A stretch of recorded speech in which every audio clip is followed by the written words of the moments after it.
Now, that's a great question. If you're here, chances are you're either an avid Acorn TV fan or you're looking to streamline your payment methods. Maybe you're thinking, Acorn TV, Zelle, what's the connection? Well, let's dive in and find out.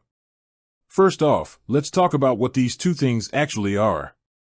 Acorn TV is a streaming service, right? It's your go-to place for British and mystery dramas. Think Endeavour, Midsummer Murders, or Doc Martin. It's a haven for those who love a good plot twist and a strong cup of tea.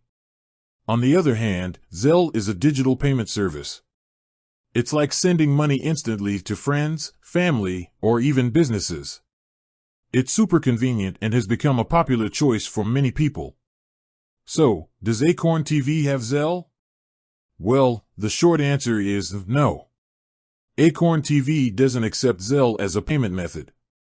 Now, before you get too disappointed, let's explore why that might be and what your options are. Streaming services typically deal with recurring payments, right? You subscribe for a month, and your card gets charged automatically. Zelle is more for one-off payments or peer-to-peer transactions. It's not really designed for subscription services. But don't worry, just because Acorn TV doesn't accept Zelle doesn't mean you're out of luck. There are plenty of other ways to pay for your Acorn TV subscription.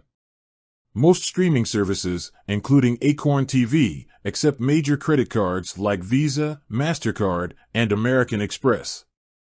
You can also often use debit cards and even PayPal in some cases. If you're looking for a way to manage your subscriptions more easily, you might want to consider using a digital wallet like Apple Pay or Google Pay. These services store your payment information securely, so you don't have to keep typing in your card details every time. Now, let's talk about why this might matter to you. If you're someone who likes to keep a tight grip on your finances, using a digital wallet or a specific payment card for subscriptions can help you track your spending. Plus, if you ever need to cancel a subscription, it's often easier to do so when you're using a dedicated payment method. So, while Acorn TV might not be Zelle-friendly, there are still plenty of convenient ways to enjoy your favorite shows. Remember, the most important thing is to find a payment method that works best for you and your budget. Now, I know what you're thinking. What about other streaming services? Do they accept Zelle? Well, that's a topic for another video. But stay tuned, because we might just cover that in the future. With that said, thanks for watching, and until next time.